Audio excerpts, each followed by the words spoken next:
Bienvenidos al Cuadrante Alfa, un podcast de opinión.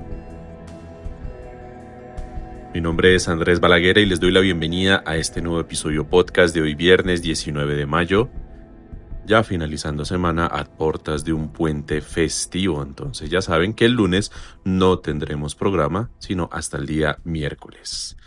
Quiero saludar a Edgar Arroyo, el compositor de la canción de inicio del Cuadrante Alfa e inicio de este episodio podcast, y también a David Ospina, quien nos hizo la imagen, el logo de este podcast. También un saludo especial a Marlon Mata, con quien junto a Iván Dacho hacen el Cuadrante Deportivo, y también a todas las personas que nos siguen y nos acompañan en @Cuadrante Alfa en Twitter como en el grupo en Telegram. Este podcast se emite en Spotify, Spreaker, Apple Podcast, Google Podcast, TuneIn Radio, YouTube, Amazon Music y muchas plataformas más, para que por favor nos sigan, nos compartan y nos ayuden a crecer.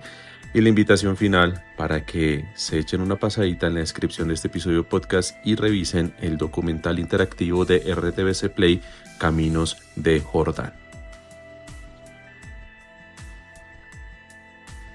Y aquí en el Cuadrante Alfa le doy la bienvenida a nuestro compañero de podcast, ingeniero de cabecera, @Iván Dacho. Bienvenido a este nuevo episodio podcast del Cuadrante Alfa de hoy viernes 19 de mayo. Buenas tardes, Andrés y seguidores del Cuadrante Alfa. Acá listos para opinar de cosas que suceden y sobre educación. Y gracias a don Iván Dacho, que nos hizo el puente, tenemos aquí a la periodista y profesora Jenny Zárate. Bienvenida a este episodio podcast. Muy buenas tardes, Andrés. Muy buenas tardes, Iván. Muchísimas gracias por permitirme hacerme partícipe de este espacio, y espero pues disfrutarlo junto con las personas que nos escuchen. Muchas gracias.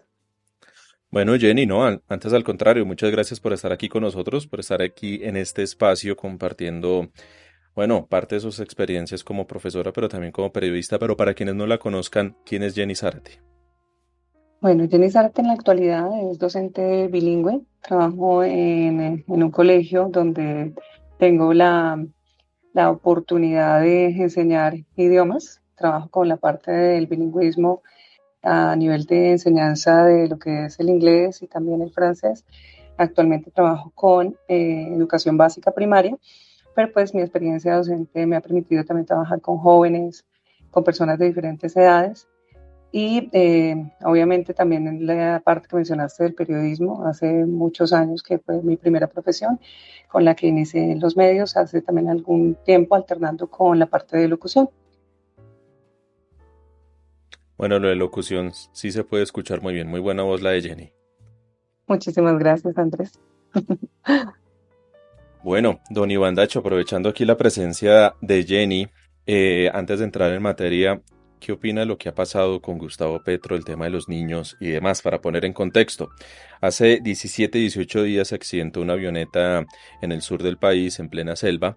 El piloto tristemente falleció y sobrevivieron unos niños que cuando fueron y encontraron la avioneta no los encontraron en el sector, empezaron a rastrearlos y empezaron a dejar una serie de pistas en el rastreo que estaban haciéndolo por parte de las fuerzas militares, y determinaron que ellos seguían vivos y que al parecer estaban siendo guiados por una niña de 13 años que era la mayor de ellos.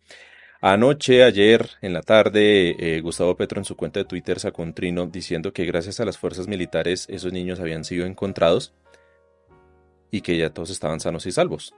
Algo a lo cual Vicky Dávila y demás medios de comunicación como Semana empezaron a sacar primicias, empezaron a sacar hechos, testimonios, versiones y un poco más de cosas, pero resulta que otros medios de comunicación como Cambio, y como lo reportó esta mañana Daniel Coronel, decía que en el reporte Coronel que ellos sí empezaron a dudar porque resulta que las fuentes del Ministerio de Defensa no decían nada al respecto. Es más, que el ministro de Defensa estaba en una misión por allá en alta mar y que ni siquiera tenía acceso a un teléfono. Esto lo digo porque Petro toma como cierto, o eso es lo que entendemos muchos, un trino de una cuenta fake, de una cuenta falsa del ministro de Defensa, de Iván Velásquez. Y esa cuenta pareciera que fue la que generó esa mala información. Después Petro borra el trino, después Petro explica en otro trino diciendo que tenía una información del ISBF, pero que esa información todavía no ha podido ser confirmada, por lo tanto la búsqueda de los menores sigue. Esto obviamente sirvió para que le caigan todas las críticas, para que mucha gente vea con preocupación ese afán mediático del Twitter, ese afán mediático de llevarse los titulares por parte de la prensa, hablando de exclusivas en donde no las hay y en donde otro sector de la prensa sí fue un poco más mesurada, pensó mejor las cosas, las analizó y determinó que efectivamente consultando a sus fuentes, a esos menores no los habían encontrado. Yo recuerdo que vi por ahí en el Twitter de Iván Dacho que mencionaba justo esa cuenta del Ministerio de Defensa, del ministro de Defensa Iván Velázquez, y que Iván Dacho la tiene bloqueada. Claro, no, es que yo casi sigo pensando que era el ministro Iván Velázquez. Cuando yo empiezo a ver que empieza a escribir como cosas muy, o sea, con un lenguaje muy coloquial y también se veía muy petrista, yo no es, o sea, aunque obviamente él pertenece al gobierno Petro, pues él no es una persona que está retuiteando todo, ni en tendencias de Twitter, ni en nada de eso, sino pues que Iván Velázquez es una persona muy seria. Y el Twitter lo usa exclusivamente para comunicar pues hechos del Ministerio de Defensa. Entonces yo cuando vi esa cuenta, yo no, esa cuenta es rara y decía parodia, yo de una vez la bloqueé porque yo pensando que era Iván Velázquez realmente. Y luego me encuentro que la famosa cuenta fake de Iván Velázquez fue la que sacó el comunicado, uno de los comunicados de que los niños habían aparecido.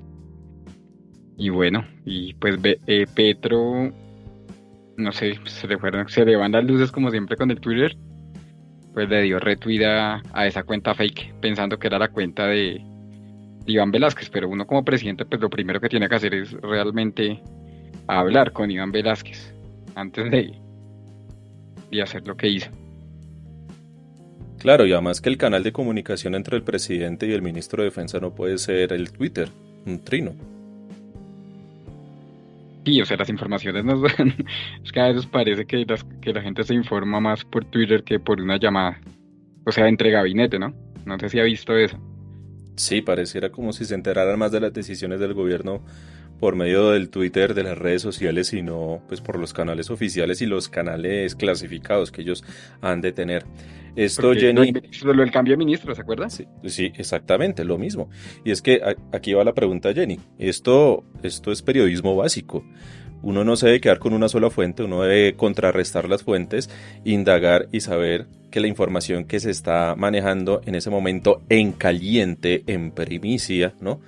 Es la verdadera, a riesgo de salir con un chorro de babas, perdón la expresión, o con una noticia falsa.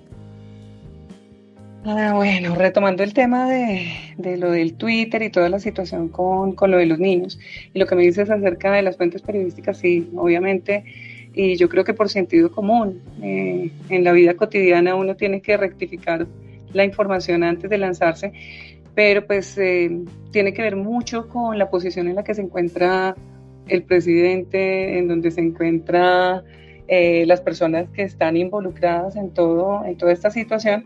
Y a veces el querer resolver o el querer salir, pienso yo, con ese sentido heroico de tener una respuesta hacia la opinión pública, hace que de pronto desmedidamente se lancen a decir lo primero que se les ocurra o lo primero que encuentran como una versión verídica. Eso es lo que entiendo que ha pasado con relación al Twitter y luego el retractarse del mismo por parte del presidente. Bueno, Petro es como presidente, como jefe de Estado, ya que le gusta a él resaltar eso, como suprema autoridad administrativa y jefe de gobierno, es la primera autoridad que tiene el país. Por lo tanto, lo que él diga, lo que él comunique, obviamente se le va a exigir completa y total veracidad en transparencia a la función pública que le ejerce. Uno asume que lo que Petro comunica a través de sus trinos es cierto, que no está faltando a la verdad, y ya que Petro no utiliza los canales institucionales como un comunicado de prensa, una locución presidencial, una rueda de prensa, una entrevista en radio, cualquier otra cosa, sino que él casi todo lo comunica, lo manifiesta a través de Twitter, pues bueno, toda esa información va a pasar entonces a través de la cuenta de Twitter del señor presidente. Y él, como también le exige veracidad, información imparcial, cierta, suficiente a la prensa, lo mismo hay que hacerlo con él. Entonces, todas esas críticas que él ha tenido como presidente a la prensa, pues también hay que aplicárselas a él. Porque ¿cómo es eso que saca un trino con una información, no la constató, no la verificó, no? Se puso a darle retweet a una cuenta falsa del ministro de Defensa, a una cuenta que no sé por qué todavía sigue en Twitter, que sigue ahí funcionando, le da credibilidad, le da veracidad a esa información que se está dando, no constató con el ICBF, no constató bien con las fuerzas militares y todo entonces lo está manejando es con el Twitter. Y esto realmente, don Iván Dacho, es un papayazo. Es un papayazo. Y los reclamos que le están haciendo, en este caso, por faltar a la verdad, son completamente justificados. Papayazo el de Petro. Claro que sí. Esto es otro papayazo y es chistoso porque, pues sí, pero es chistoso porque digamos que Petro, o sea, digamos los uribistas o la gente que está en oposición normalmente son gente pues que no ven las cifras, que no, pues les gusta como estas noticias y están, incluso muchos periodistas celebraban que la aparición de los niños. No, y eso, o sea, yo recibí esa información, pero yo no pues primero esperé porque yo siempre espero. O sea, usted sabe que yo no, no me como la información entera si venga del gobierno o del gobierno afín al que, digamos, yo voté por Gustavo Petro, pero igual no creo la información así de primera mano hasta no cotejarla bien. Y bueno, había mucha gente ya celebrando que no, que muy chévere, que gracias a Dios aparecieron los niños e incluso gente opositora al gobierno. Prensa Felices por, internacional. sí, y prensa opositora. Sí. Entonces van y hacen todo esto y luego salen con que resulta que no hay nada que corrobore la aparición de los niños, pues eso es un... Y bueno, ya a lo largo en este mismo podcast se ha tocado el tema del mal manejo de las comunicaciones, de que el gobierno no sabe comunicar, de que pues la oposición ha difundido mentiras acerca de las reformas y que este gobierno no ha sacado la respectiva propaganda, aclarando todas esas informaciones falsas que rondan en WhatsApp, que rondan en redes, que rondan en el colectivo de gente. Entonces, aparte se le suma que el mismo presidente pues desinforma. Y bueno, acá tenemos claramente un error de comunicaciones que están aprovechando y que ha hecho incluso que se cree un ambiente de desgobierno, ambiente pues que no existe, pero que lo están creando. Sí, habla muy mal del gobierno, habla muy mal de lo que es esta presidencia que hasta ahora está empezando, ya lleva 9 meses, ya en agosto cumplirá su primer año y realmente pues el panorama en el tema de las comunicaciones está muy mal. Todo pasa por ahí, todo pasa en el cómo nos lo digan y en el cómo nos lo cuentan, en la forma en que comunican cada una de las decisiones que están tomando, según ellos, en el bienestar de nosotros. Ya para entrar en tema concreto, aquí con la profesora y periodista Jenny Zárate, hablemos en una primera medida cómo ha sido toda esa experiencia a nivel de la educación. ¿Qué cosas Jenny ha traído de su primera profesión como periodista para el tema de llegar a comunicar su conocimiento a unos menores, a sus estudiantes? Bueno, primero que todo, ¿ahí se me escuchan bien? ¿Sí? Sí, Ah, ok. Bueno, todos sabemos que la educación es un elemento fundamental para que haya un óptimo desarrollo, tanto en los individuos como en cualquier comunidad, en los países. Y la educación en sí, articulada con el periodismo, que fue mi primera profesión, ha sido una experiencia maravillosa desde el punto de vista del servicio, desde el punto de vista de la experiencia de ver crecer a personas y desarrollarse y encontrar estrategias de aprendizaje y encontrar sobre todo los resultados del impacto de la educación que los niños reciben. Eh, ha sido una experiencia maravillosa. Para mí ha sido una de las mejores cosas que me ha pasado en la vida pues me ha permitido interactuar con la comunidad y sobre todo con eso que yo mencionaba, con el poder servir, porque educar es servir, ¿sí? Educar es formar, educar es transmitir conocimiento, es hacer y preparar a una generación para que pueda interactuar con conocimiento, para que sea una generación que pueda tener una cabida en la sociedad con argumentos, que es algo que no lo permite, lo contrario de la educación, que es la ignorancia. ¿Ves? Entonces esa yo creo que es de las cosas que más rescato de la experiencia docente, de la experiencia educativa, de la experiencia actual que tengo con los niños y de la experiencia que obviamente a través de los años he recopilado con jóvenes y con personas de diferentes edades en esa búsqueda de brindar, de poder dar de lo que de alguna manera he recibido y poderlo suplir en otros. ¿Ves? Esa yo creo que es una de las cosas más importantes que rescato de la docencia, esa labor que es una labor de servicio. Labor de servicio, algo que es muy importante y en donde se tiene que fomentar siempre el pensamiento crítico, ¿cierto? Exactamente, es una de las cosas que todo docente, independientemente del área, de la asignatura que éste enseñe, eh, es fundamental y es algo de lo que se habla a nivel educativo y a nivel de pedagogía, que es lo que se busca actualmente en todos los jóvenes, en el desarrollo de los niños, el que tengan un pensamiento crítico. Y es una de las, tristemente, falencias que vemos en nuestro país, en los países suramericanos. En este orden de ideas que yo les comento acerca de lo que para mí ha sido mi experiencia como educadora, si los colombianos mejoráramos y extendiéramos la educación pública, la educación en general, no solamente la pública, porque actualmente estoy elaborando de manera privada, pero si la educación se expandiera en nuestro país existiría, pienso que yo, más justicia, existiría más equidad y creo que de alguna manera interviene en lo que siempre hemos anhelado como es la paz.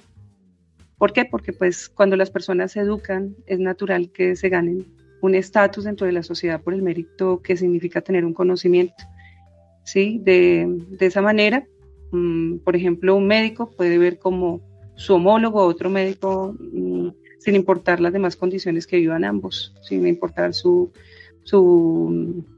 estatus social. Y asimismo, si la gran mayoría de la población tiene un buen nivel de educación, las oportunidades aparecen. Pero de lo contrario sabemos que si no hay educación, de la misma manera las oportunidades son cerradas, son más difíciles, hay más obstáculos y por lo tanto la falta de educación también es algo que va ligado a la pobreza y a muchas otras falencias sociales que nosotros experimentamos precisamente. Cuando tú hablas de desarrollo del pensamiento crítico, generalmente los pedagogos, los docentes, lo ligan mucho a la parte de la lectura, de la escritura, que es uno de los campos en los que más me he desarrollado, por lo que tengo la parte de idiomas y está muy ligado a esta parte. Y en los países suramericanos, y lo digo pues más que todo porque pues estaba acá en mi país enseñando, es una de las grandes falencias, de los grandes vacíos, la parte lectora, la parte de la escritura, y es la parte que más tratamos de influenciar en los niños a nivel educativo. ¿Sí? Un niño que no lee bien, un niño que no lee, o una persona que no lee, pues sencillamente le cuesta entender un problema matemático, le cuesta entender de pronto un tema social, le cuesta muchísimo. O sea, la lectura es como si fuera la base del conocimiento. Y de ahí es donde los jóvenes y en general la parte que tiene que ver con la enseñanza habla de un desarrollo de pensamiento crítico. Cuando soy capaz de leer un texto, entenderlo, comprenderlo y de ello sacar mis propias conclusiones, de ello poder sacar la información que requiero, la información que desecho, porque nosotros tenemos que aprender a tomar lo que es bueno y a desechar lo que no. Y pues de ahí desarrollar un pensamiento crítico, un pensamiento que me forme como persona, con autonomía, con valores propios, con un pensamiento propio de mi criterio, de mis propias creencias, de mi propia cultura, ¿sí? Y eso es lo que prácticamente representa una persona a nivel social, y cuando sale y tiene la oportunidad de pronto de salir a otras regiones eh, o del país a nivel internacional. Entonces, el pensamiento crítico es una de las partes que uno como docente quisiera, y que de hecho busca trabajar más, y casi siempre la base está en la parte que te indico, en la parte lectora, en la parte en cómo las personas interpretan un conocimiento a través de un libro, a través del planteamiento de un problema, a través de la forma en que yo interpreto también el conocimiento que está plasmado en un libro, en un papel, en un documento. ¿Ves? Entonces, pienso que son de las cosas más importantes de la educación, y en la que más se busca trabajar en Colombia. Lo digo por la experiencia que tengo en la parte educativa, y sobre todo en la formación de niños, que es algo que se forma como un elemento distractor. Quiero dar un ejemplo de ello. Por ejemplo, en las evaluaciones, en una evaluación de matemáticas, un niño viene y le dice: profe, ¿qué es lo que tengo que hacer acá? Y uno les dice: pero ahí dice que debes colorear los círculos con rojo.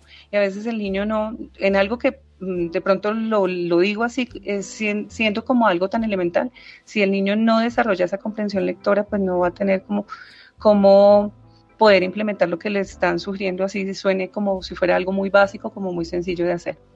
Entonces, en eso se busca trabajar, y sobre todo en una generación que hoy en día está más dada a la parte de los dispositivos, del internet, de las redes sociales, que de alguna manera esto ha influenciado negativamente en algunos de los jóvenes, en los niños, ¿sí? Y que ha sido como un obstáculo, que pudiendo ser, porque también se puede utilizar este tipo de herramientas para desarrollar esas capacidades, ese pensamiento crítico del que estamos hablando, se podrían utilizar, pero pues generalmente está acaparando otros sectores que vulneran un poquito los valores, que vulneran otro tipo de cosas. Siempre hemos pensado, los adultos y los que trabajamos en este campo, que un niño no debería tener un celular hasta determinado tiempo, que de pronto un niño no debería tener redes sociales hasta determinado tiempo, porque todas estas cosas, si lo logran acaparar a uno como adulto, pues en un niño que está en un proceso de formación, es un poco más grave y distractor del verdadero propósito de lo que es la educación. ¿Ves? Sí, completamente claro esto que nos dice aquí Jenny. Y hay algo que yo siempre lo he leído y lo he escuchado de personas que están enfocadas en la educación. Y es que así como hay que fomentar ese pensamiento crítico, el tema de la comprensión lectora, todo esto es fundamental si se logra captar, si se logra estimular la curiosidad del estudiante. Si en esa curiosidad por parte de esa persona que se está formando en sus primeros años, si esa persona no es curiosa en la época de colegio, en la época de estudio, muy seguramente va a ser una persona que no logre brillar y que no logre tener, por decirlo así, un mayor estímulo a la hora de buscarse una meta o de fijarse logros para su propia vida. Pero mira que la curiosidad, yo pienso que todo niño es curioso. Los niños son eso es como si fuera un don de la naturaleza infantil. Los niños son muy curiosos. Pienso que la curiosidad, de hecho, está en esa búsqueda de descubrir el mundo, que es innata del ser humano, de saber, profe o mamá o papá, en el caso de los primeros maestros que están en casa, que son los padres, es esa búsqueda de querer saber más, de querer saber para qué es esto con qué se usa, ¿sí? Los niños son curiosos. Yo pienso que más hoy en día, esa curiosidad de la que tú hablas, se busca es en el docente, en el educador, que se busque impactar, o sea, en la educación actual. Lo digo porque los niños de ahora no se conforman como antes. Los niños de ahora son unos niños que van a otro nivel. Uno termina una actividad y ya tiene que empezar con otra, y tiene que ser muy dinámico, y tiene que tener estrategias con actividades lúdicas que lo mantengan a él pendiente, y que de ahí emane ese aprendizaje. Sí, entonces pienso que la curiosidad no es tanto de los niños, pienso que la curiosidad más depende de ese docente que esté preparado para esta generación, ¿sí? La educación no puede, digamos, basarse en las mismas estrategias de hace 20 años, ¿sí? Donde todo era un poco más inflexible, o yo diría inflexible totalmente, Pienso que es más esa curiosidad del adulto buscarse hacer al niño, del docente buscarse hacer al niño, del conquistar ese corazón del niño para un aprendizaje eficaz, ¿sí? Porque los niños de ahora son otra generación, los niños de ahora hablan en clase, los niños de ahora no son, digamos, no están limitados porque no quiero de pronto encajarlo en el respeto, ¿sí?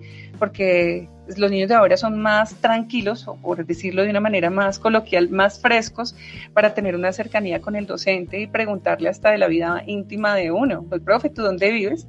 Profe, ¿y qué vas a hacer ahora? Profe, ¿y tú tienes hijos? Profe, ¿y tú eres casada? Profe, ¿tienes novio? Profe, ¿sí? Ellos son más, eso no sucedía en la generación de antes. Uno tenía una limitación de que si uno le llegaba a generar esa cercanía con un docente le estaba faltando el respeto.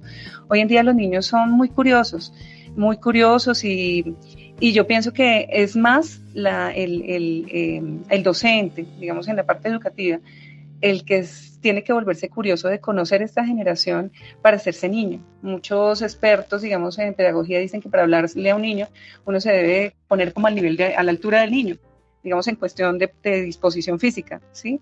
Pero realmente uno tiene que hacerse a un niño no solamente en esa disposición física, sino aprender a pensar como piensan los niños, ¿sí? A pensar de cómo ellos analizan las situaciones, de volver como a tener ese sentido de curiosidad que realmente el que lo pierde es el adulto.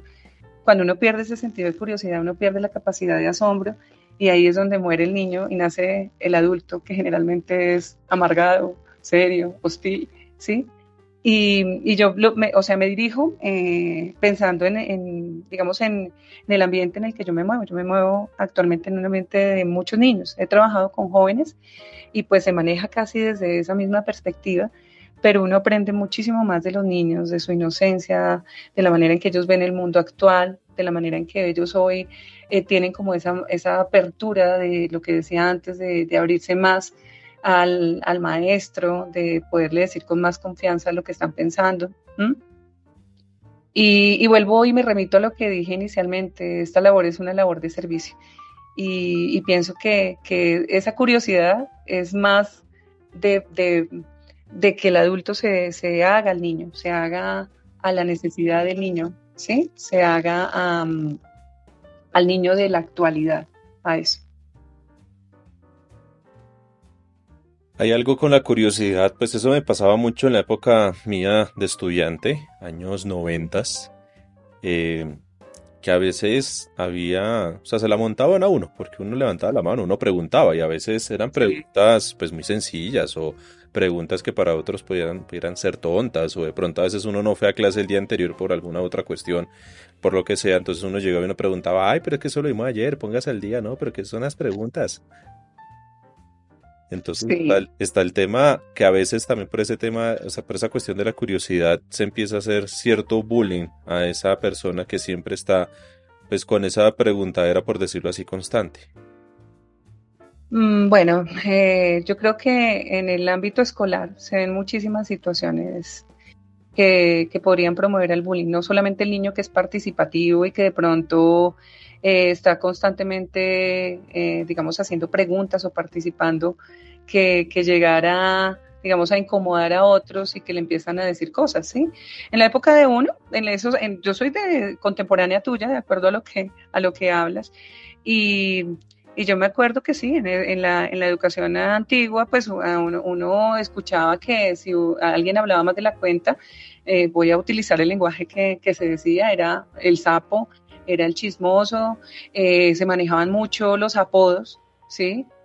Por el físico, si la persona tenía una frente muy grande, la frentona, el frentón, si la nariz era prominente, narices, sí, o sea, si era el orejón, el de pelo, y pues actualmente uno mira en las redes sociales los memes comparando la generación de hierro y la generación de cristal, ¿cierto? Pero pues en la generación de hierro pienso que los que pertenecimos a esa generación donde tuvimos que confrontarnos en una sociedad que realmente hacía bullying, sí, que era severa y que muchas personas en ese entonces nos hubiéramos suicidado, ¿sí? Si nos hubiéramos volcado a enfocarnos en ese tipo de cosas.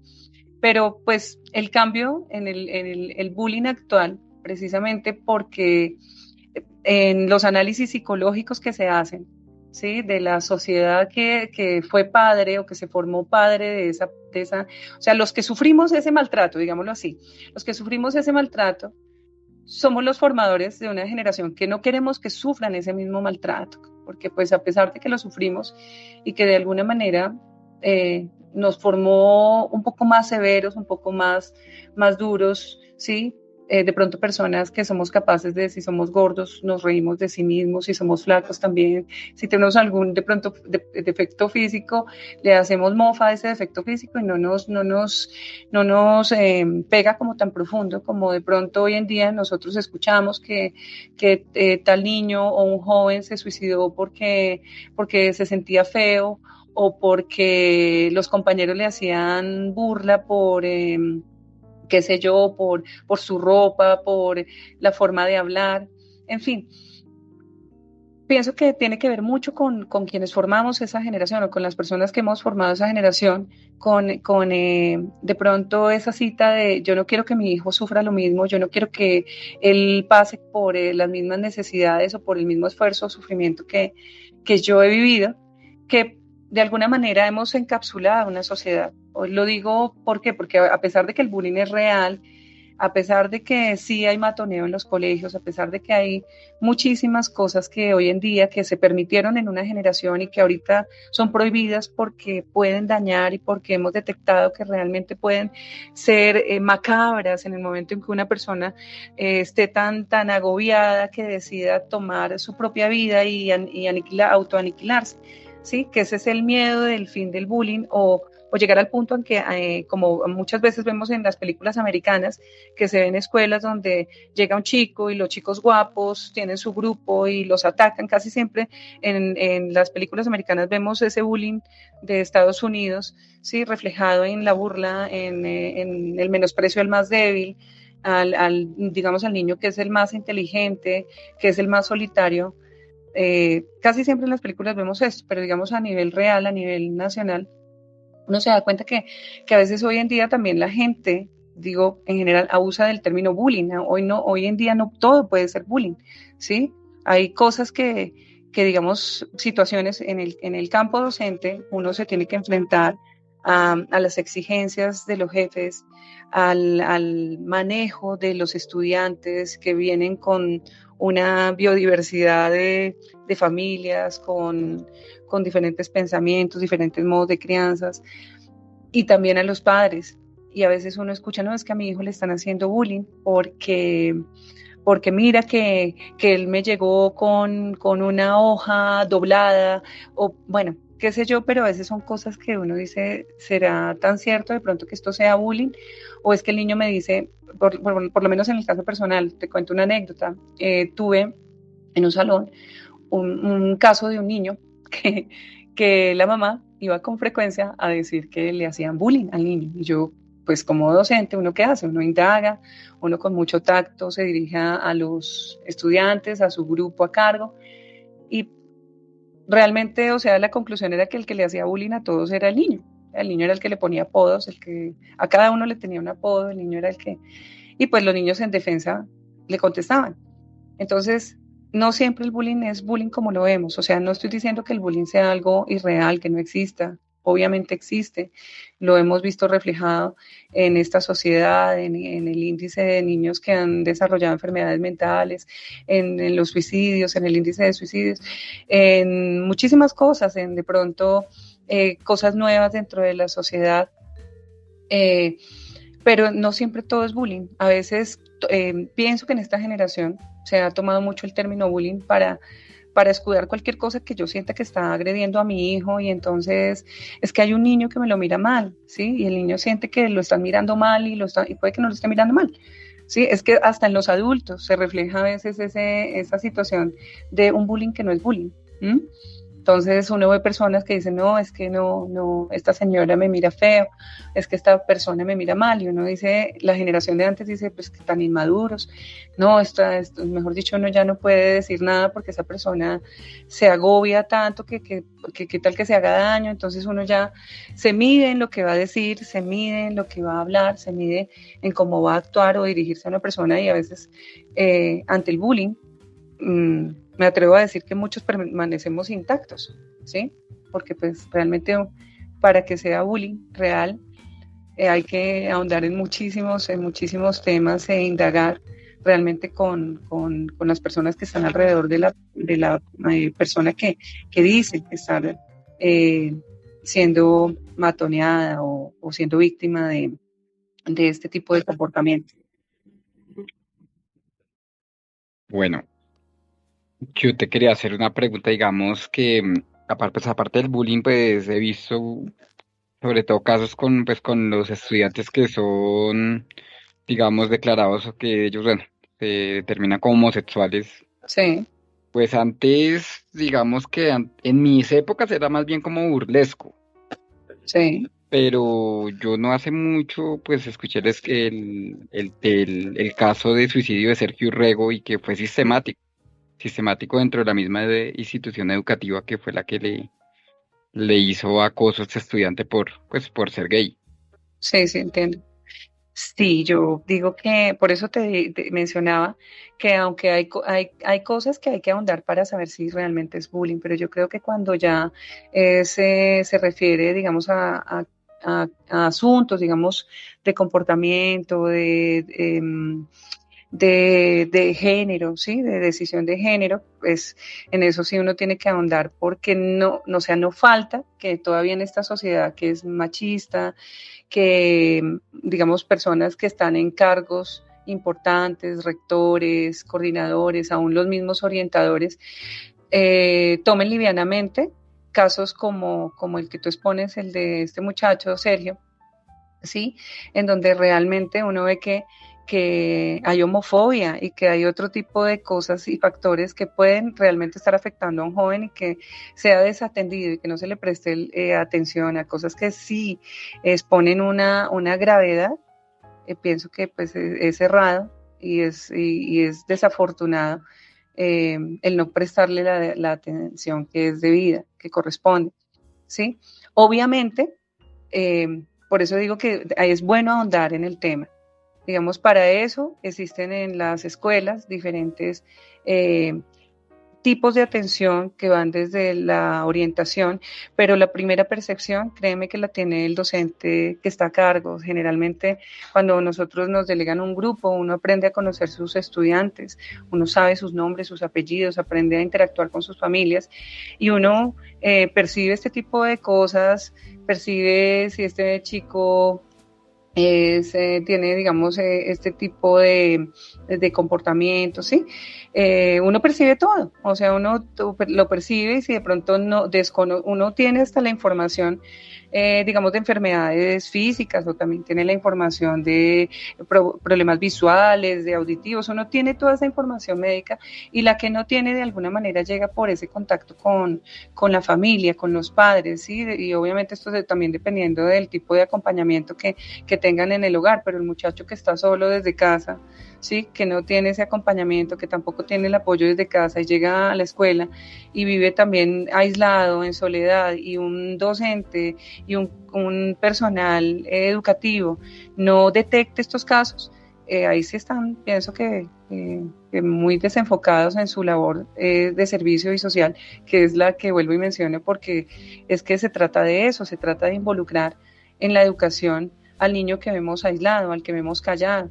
En el tiempo que yo he estado trabajando como docente, no solamente casos de, digamos, de este tipo de situación, de uno detectar que su estudiante es gay o que la familia misma le dice, sino también casos de abuso sexual por parte de personas que son cercanas a la familia, y es muy triste para uno docente darse cuenta que un niño está siendo abusado y que hay que reportarlo ante bienestar familiar y tomar todo el debido proceso para poder ayudar. Entonces, uno como las instituciones educativas, el cuerpo docente, las directivas, el personal de orientación, de psicología, no puede estar ajeno digamos, este tipo de comportamientos porque uno generalmente está observando a sus estudiantes.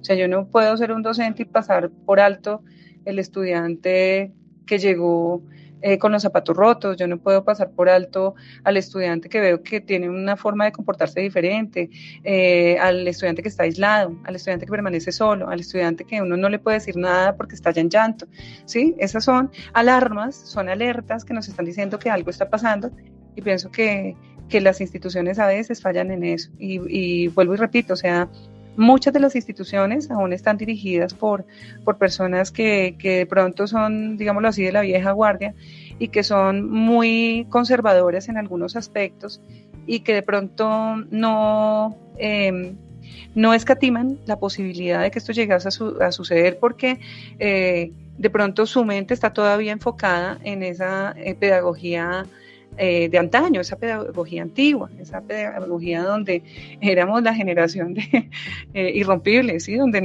muchos los pusieron, o sea, yo recuerdo experiencias de escuchar a los abuelos decir que los ponían en un tablero, los golpeaban, los maestros tenían esa autonomía de castigar con golpes, de ser rudos, de arrodillar a las personas sobre maíz, poner ladrillos, poder darle reglazos en las manos, ¿sí? Y muchas personas que en la actualidad dirigen tienen todavía ese tipo de pensamientos que son muy de antaño, muy conservadores. No estoy diciendo que sean maltratadores, pero sí que tratan de conservar de que como esa educación tan magistral, como tan lejana al alumno y a las necesidades de que pues era sencillamente una persona que se sentaba y escuchaba a una persona que emanaba conocimiento y no más, pero el docente no se involucraba ni conocía, porque la regla era que la letra con sangre entra. Ese era el lema de esa generación antigua, ¿sí? De esa generación de antaño, y que pues algunos de nosotros de pronto alcanzamos a sufrir, pero sobre todo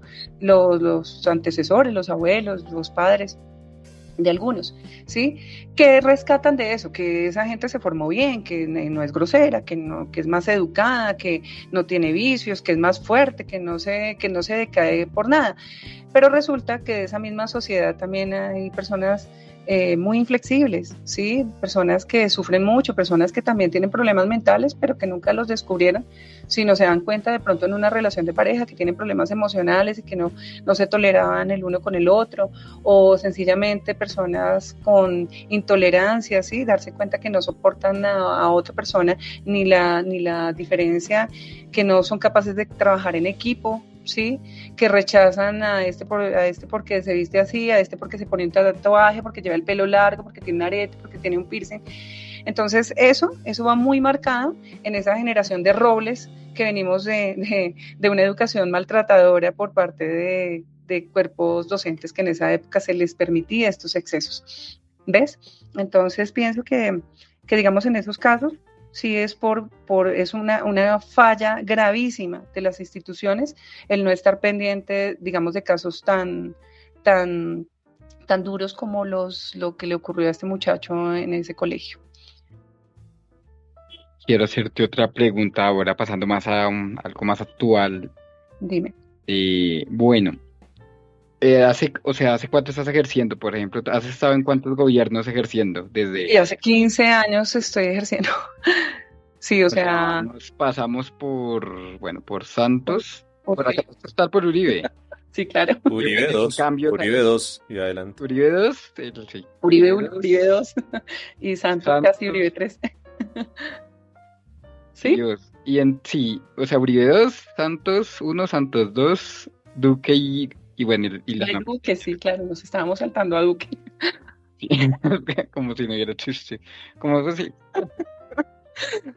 Entonces, en esos periodos de gobierno, ¿sí notas cambios a nivel de educación? ¿Si hay directrices nuevas? ¿Si hay mejoras? No sé, ¿qué has notado? Pues de las nuevas directrices es precisamente, pienso que una de las cosas que más resalto es la inclusión, ¿sí? La inclusión sí es algo que se ha abierto muchísimo más.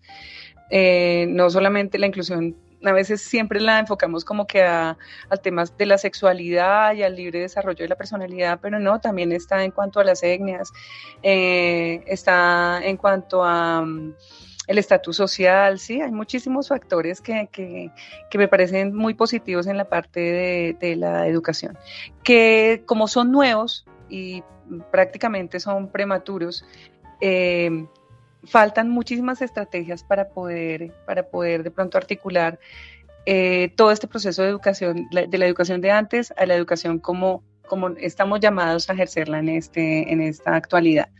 ¿Ves?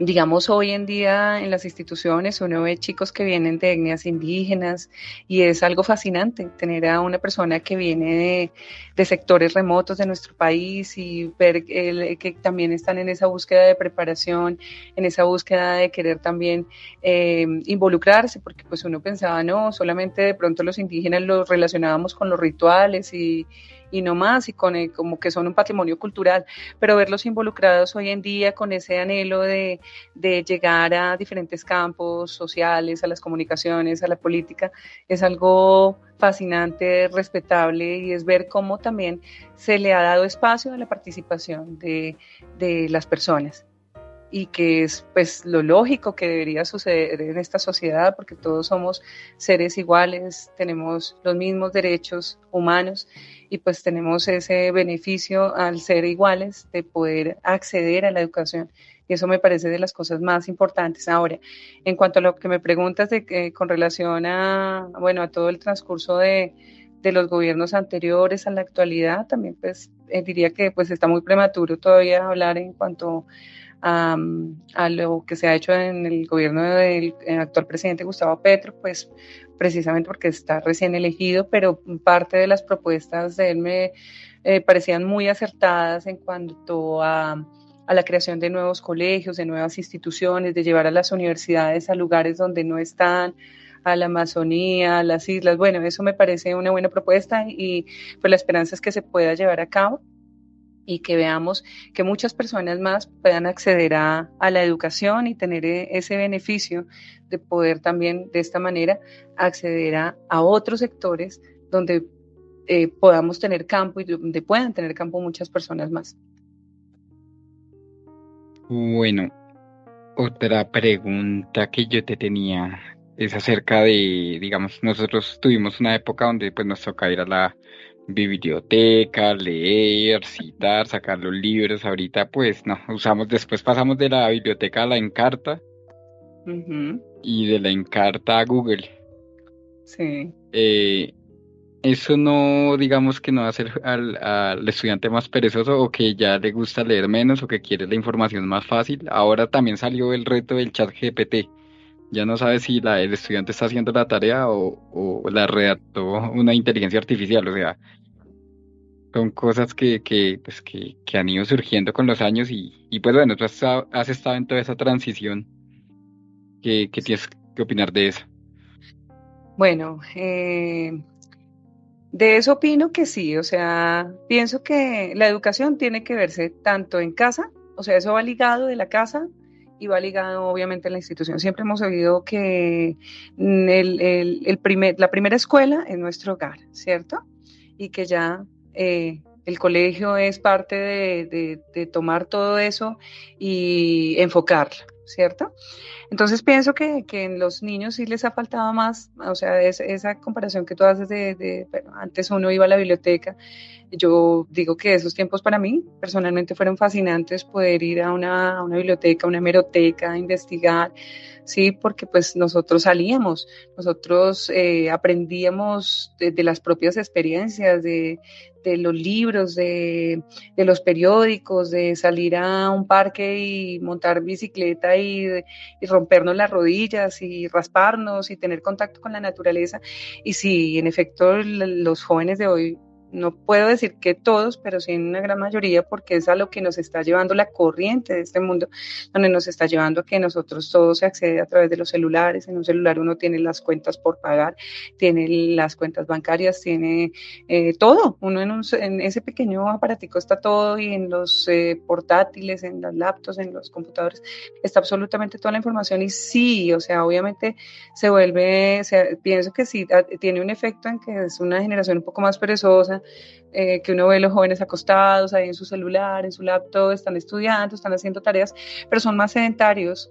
De pronto no tienen esas mismas disciplinas de uno, que uno, por lo menos, digamos en mi caso personal, yo salía a trotar, a correr, a hacer ejercicio, sí, y uno tiene como esa fortaleza, y muchos de los jóvenes uno los ve hoy más debiluchos, sí, como con menos fuerza, como en la parte física como afectada, y pienso que porque decía que la parte del hogar y la educación de hogar va ligada a esto, a la parte de la educación que un niño o un estudiante reciba en alguna institución educativa. ¿Por qué? Porque, digamos, en casa, yo soy madre, aparte de ser educadora, y pues he tenido el privilegio de poder hacer acompañamiento con mis hijos y formar en ellos el que sean autodidactas, ¿sí? De que pues no solamente, digamos, los computadores o los dispositivos son para jugar, ¿sí? O para estar ahorita con el Free Fire y con Among Us y con todo eso, que sí, muy chévere, que tengan espacios de eso, pero cuando en casa hay una formación, hay ciertas disciplinas, cuando hay reglas, los jóvenes aprenden también a manejar esto, ¿sí? A manejar, digamos, los tiempos, los espacios, y a ser autodidactas, a buscar también contenidos que sean provechosos para su educación, contenidos que sean beneficiosos para su aprendizaje, para su desarrollo personal, para su conocimiento. Pero en cuanto a que sí somos más sedentarios, no solamente los jóvenes, yo creo que nosotros también nos hemos vuelto sedentarios, ¿sí? Pero tenemos como esa pildorita que fuimos creados en una generación donde no había dispositivos. Lo máximo que nosotros vimos cuando llegó el Viper, cuando llegaron los primeros celulares, el Nokia, todo eso, pero pues no nos vimos tan afectados como los jóvenes de ahora, que tienen allí una cantidad de aplicaciones, de redes, de cosas en las cuales también están muy expuestos, ¿sí? En todo esto, pero también está en casa el hecho de poderlos orientar, de poderlos guiar, de poder también colocar limitantes a esto, porque pues muchos jóvenes hoy en día también pueden desarrollar enfermedades por permanecer mucho tiempo en los dispositivos, por estar sedentarios. Vemos jóvenes hoy en día con problemas cardíacos, con problemas de obesidad, ¿sí?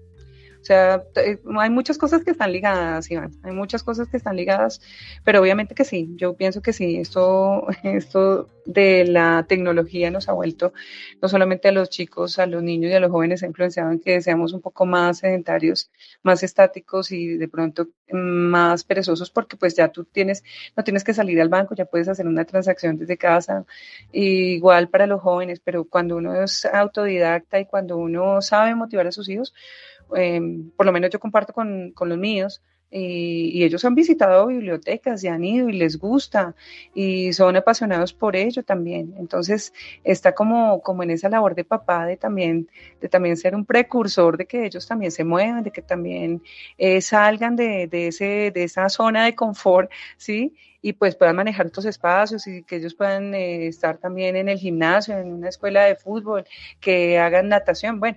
Y creo que muchos padres son también conscientes de eso y lo hacen, pero también hay otros que de pronto no tienen esa habilidad para ser papá, o el ser papá o mamá les tomó por sorpresa.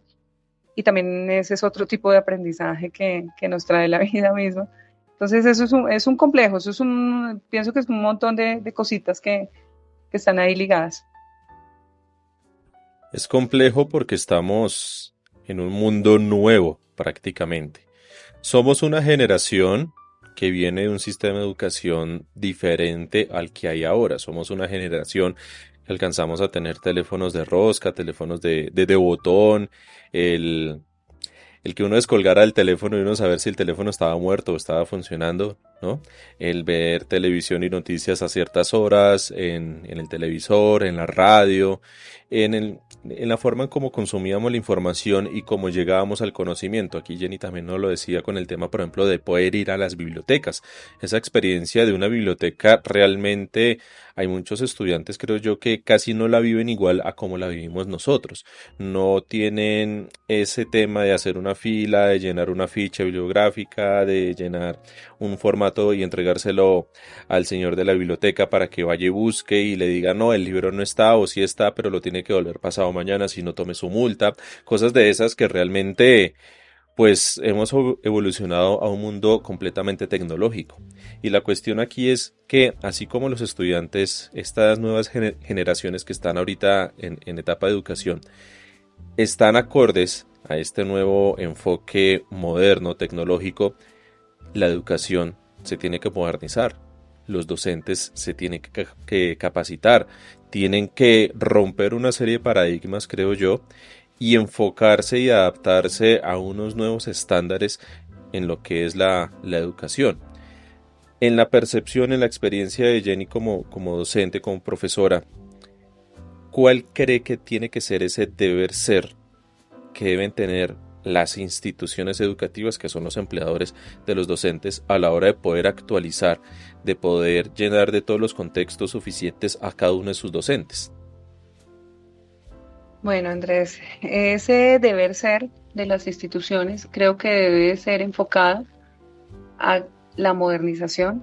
Eso que mencionas es un patrón muy importante porque vuelvo de pronto a retomar algo que decía, muchas de las directivas, de las personas que están a cargo de colegios, tienen una visión de antaño, tienen una visión de la educación de antes porque era mejor, ¿sí? Y a veces se mueven es bajo esos fundamentos, unos fundamentos que ya están siendo mandados a recoger de alguna manera en cuanto a las estrategias educativas, ¿sí? De llegar más al joven, de conocer más al joven de ahora y, y pienso que no tanto de discriminarlo porque pues eso se ve, ¿sí? Y es algo que no podemos taparlo con un dedo y decir, no, es que a los jóvenes no se le discriminan, ¿sí? El simple hecho de que los identifiquemos y reconozcamos y que muchos se hieren de que sean categorizados como esa generación de cristal, esa oportunidad que nosotros tuvimos de ir a una biblioteca y de conocer y de habernos formado a través del olor de los libros, de las portadas, de cargar una maleta pesada por la cantidad de implementos que llevábamos. Hoy en día los chicos manejan sus tablets, sus cosas más sencillas, más prácticas, más elementales, como que pareciera más facilista. Pero realmente no, o sea, si uno mira, o sea, por eso mencionaba en algún momento que es bueno retomar lo bueno y desechar lo malo, ¿sí? Tomar lo bueno en el sentido de que nosotros podemos emprender una búsqueda de utilizar la tecnología a favor de los jóvenes, ¿sí? De utilizar otras herramientas que les lleguen más a los jóvenes, ¿sí? Que les lleguen herramientas que estén más actualizadas, más acorde a sus gustos, más acorde a esas cosas que de pronto los atraen. Yo hace poco vi a una compañera que trabajó durante la pandemia, que precisamente fue el tiempo en donde la docencia en Colombia, a nivel general, se vio afectada porque ahí estábamos todos marcados de que no conocíamos la tecnología, no sabíamos dominar una plataforma, no sabíamos conectarnos en una videollamada. Entonces esa fue una muestra clara de que realmente la docencia estaba quedada, que la educación estaba quedada en ese aspecto.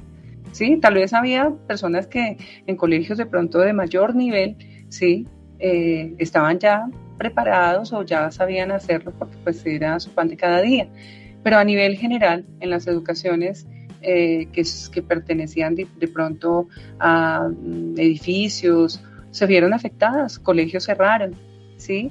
Cuando empezó lo de la cuarentena y el que le digan a uno como docente tiene que conectarse, y yo, ¿cómo así? Cuando pues a veces uno dominaba el tema, pero la parte de tecnología a los docentes nos cogió con mucha desprevención porque pues todos acostumbrados a clases muy magistrales, muy del tablero, muy de allí y ya, a coger un mouse, a reunir en 40 y tantos estudiantes, 30 y tantos, 20, 10, bueno, y ver que a veces no sabíamos qué era el micrófono, por dónde se conecta esto, este chico no lo veo, cómo lo veo, dejar micrófonos abiertos, y todo eso que vimos, que pues nos producía risa al principio de que veíamos infinidad de cosas, pero la pandemia fue como un despertar hacia el mundo tecnológico en la parte de la educación. Créeme que de ahí se basó en que los docentes buscáramos estrategias nuevas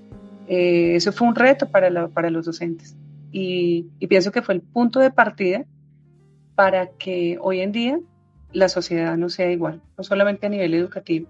O sea, hoy vemos cómo han empezado a incrementarse esa demanda de los trabajos remotos, de los trabajos a través del computador, desde casa, ¿sí? Aún trabajos remotos desde un país a otro, porque pues ya no, las contrataciones no solamente son a nivel Colombia, sino nos podemos contratar en Europa, nos podemos emplear con una compañía en Estados Unidos, ¿sí? Entonces todo creo que fue a partir de la pandemia que hubo como un despertar en la parte de la pedagogía. ¿Y que es importante? Sí, muy importante, porque pues tenemos que estar a la vanguardia e ir un paso adelante de las necesidades de la sociedad, que aunque la sociedad va cambiando, el humano sigue siendo la misma persona con las mismas falencias, con las mismas debilidades desde los tiempos de la prehistoria. Entonces, pienso que sí, que ya que lo mencionaste, sí, una de las cosas más importantes que partió la historia de la docencia, por lo menos acá en Colombia, yo me imagino que en otros países sucedió lo mismo, pero fue la pandemia y la necesidad de aprender a usar herramientas tecnológicas, de aprender a buscar nuevas estrategias educativas, de aprender a manejar muchísimas cosas que antes por la quietud y por la costumbre de pronto de ser una persona que solamente se paraba frente a una clase a emitir conocimiento y a copiar en el tablero y a dictar y a leer un libro y a compartir de pronto experiencias no tan dinámicas, pasar a algo que nos exigía ser más dinámicos, ¿sí? Sobre todo cuando en esta época también hubo mucha deserción de estudiantes, cuando hubo jóvenes, me acuerdo que por la experiencia que yo tuve en la época de pandemia fue ver la deserción y el que se triplicó el trabajo, porque la docencia es un trabajo que demanda muchísimo tiempo y eso no siempre lo ven y lo reconocen las personas que están detrás, o sea, me refiero a los padres de familia, a veces las mismas personas que son dueñas de instituciones a nivel privado y aún en la misma sociedad. A veces dicen es fácil pararse y darle clases a un chico, a un niño, pero no es un solo niño, son muchísimos niños que vienen muchas veces de hogares que sí tienen papá y mamá, pero hoy en día socialmente se ven muchísimos hogares disfuncionales de niños que vienen viviendo con los abuelos porque los papás se separaron, porque la mamá se fue para Estados Unidos y el papá está en Chile, y entonces viven con los abuelos, donde la mamá se murió y el niño quedó con la tía. Muchos niños en pandemia perdieron a sus padres porque pues adquirieron el COVID y el COVID se los llevó, entonces se dieron cuadros muy tristes de orfandad, de muerte, donde el docente tiene también que aprender a ser una persona muy humana, muy consciente de las situaciones y en esta época fue terrible porque se triplicó el trabajo, de cierto modo. ¿En qué sentido? Que pues uno tenía una conexión de determinada hora con el grupo de estudiantes, no todos se podían conectar, las clases no eran fluidas porque así como ahorita empezamos, no se le escucha el cable, sí, pasaban ese tipo de problemas tecnológicos, se cayó la red, se fue la luz, profe, no la veo, profe, no le escucho, sí. Entonces no tenían la misma fluidez las clases y cuando hubo estudiantes que desertaron, otros que tuvieron que viajar a donde tenían de pronto mayor seguridad porque papás perdieron sus empleos, no podían seguir pagando los colegios, niños se quedaron sin estudio, otros que se fueron al campo. Entonces transmitir desde el campo no se podía porque entonces la señal no llegaba. ¿Qué hacía el docente? Preparar un material especial para enviárselo por un correo, para llegar. Entonces era un trabajo extra porque era de estar mirando la necesidad de cada cual y se volvía una locura. Yo me acuerdo que en esa época hubo momentos en que estallé en llanto y dije, ya no más, no puedo más, esto es una locura, estoy sobrecargada.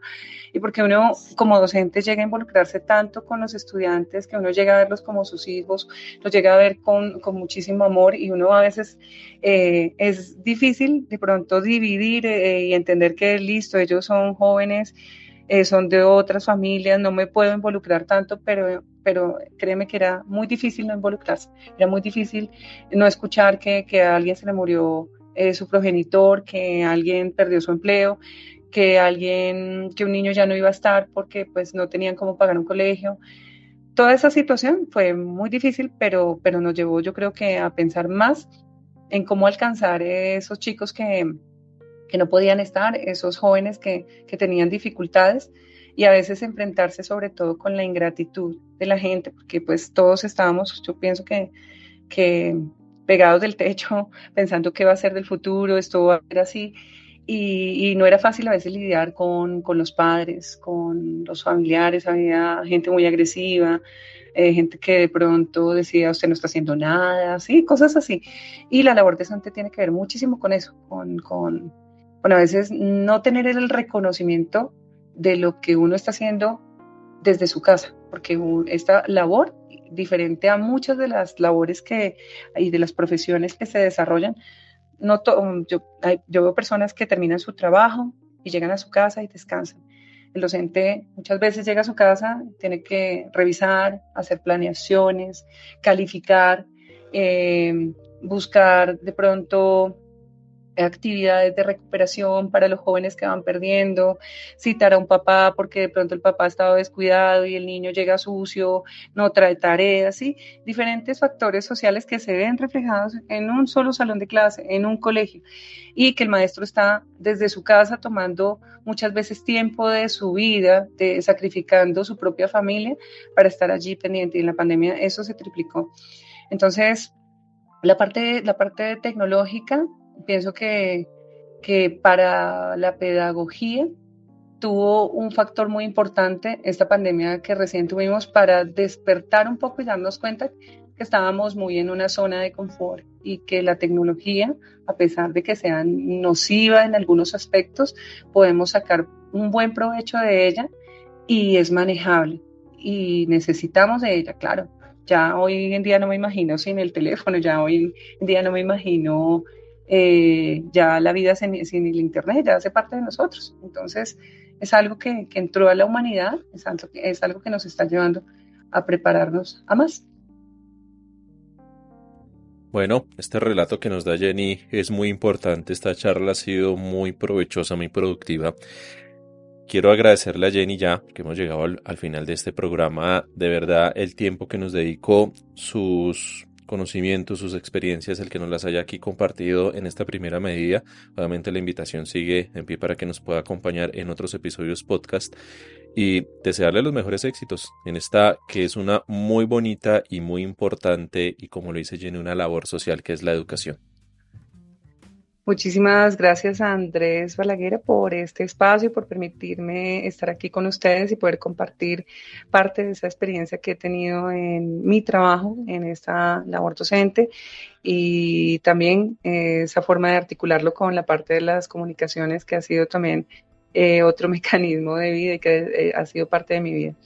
Gracias también a Iván y pues a toda la audiencia, y obviamente sí, aquí estaré en cualquier espacio que ustedes me digan. Muchísimas gracias y nada más, Dios les bendiga.